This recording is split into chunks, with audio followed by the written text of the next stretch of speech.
Big league camp, just tell me about the excitement level here getting things started.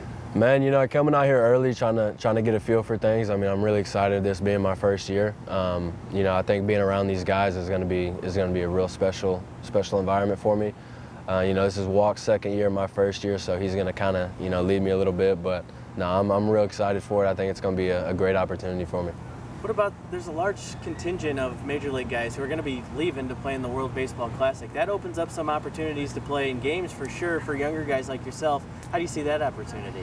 Oh, I mean, that's a big opportunity. I mean, I think it's a chance for me to get some reps in that don't really matter towards stats. I mean, not making my debut in the middle of the season or anything. So it'll be cool to get some reps in and kind of be relaxed up there at the same time, not thinking about it too much.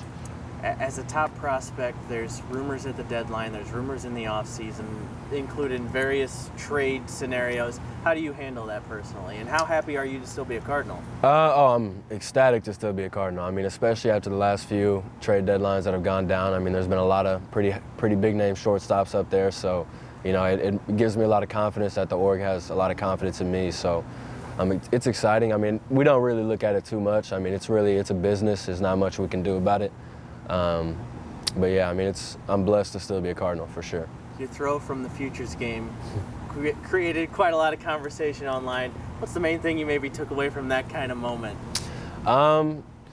Honestly, I think it was just a really cool experience. I mean, being out there, being with those guys, getting to play next to Jordan, one of his last times at third base in the futures game, that was pretty cool. But no, I mean, the moment wasn't too big. It was just something I just wanted to show to the world. I mean, it's a grand stage, so why not let it loose? Is that still the fastest infield throw on StatCast? It was at one point. Do you know if it still is? I would assume so. I mean, I'm assuming it'll stay that way until I break it at some point. I'm assuming I'll probably try to gun one, but until then, that'll stand. There's the sound bite. That's the good one. Tell me about this draft class. You, Jordan, Tink, I just talked to Tink Hence. Alec Burleson's already been in the majors.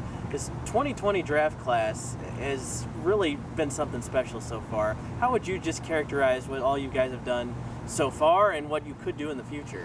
Man, no, like you said, that draft was crazy. I mean, 5-round draft, and to pull the talent we did, I mean, that just goes to show our scouting department. I mean, Flo, doing his thing.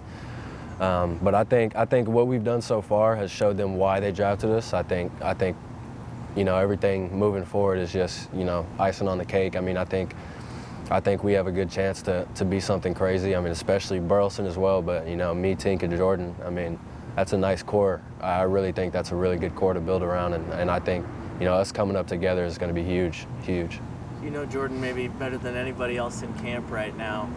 A lot of focus on him as he goes for one of these outfield spots that they've made it known he could end up with one as they break camp. Just what's it been like to follow his journey alongside him, and what should we expect from him this camp? Man, it's been fun, dog. I mean, starting in low A together, him moving up a little bit quicker, but we got a lot of games under our belt, and whether it be opening day this year or some point during the year, I mean, it's not really anybody's choice. I mean, he's coming for somebody's spot, so somebody's going to have to move out the way. And it's a business, but no, I mean, he's ready. He's hungry. I mean, he's the best hitter, in my opinion, for sure in the minors. I mean, you're pushing Goldie Arenado whenever you're talking about him in the future. So, no, I mean, he's for sure coming for a spot, and he's ready for it. Two more for you. Have you been around Tink much? What is your impressions of him? And have you ever? He said he's faced Jordan before. Have you ever faced him on the mound? Because we've just seen a little bit of video. He looks really nasty. Oh, I mean, I've known Tink since we were probably 15, 16. So, seeing him kind of grow and develop. I mean, I think when we got drafted, I was probably an inch or two taller than him, probably 20 pounds heavier than him, and now it's completely flipped. I mean, he's 6'1", 190, throwing cheese. I mean, he's.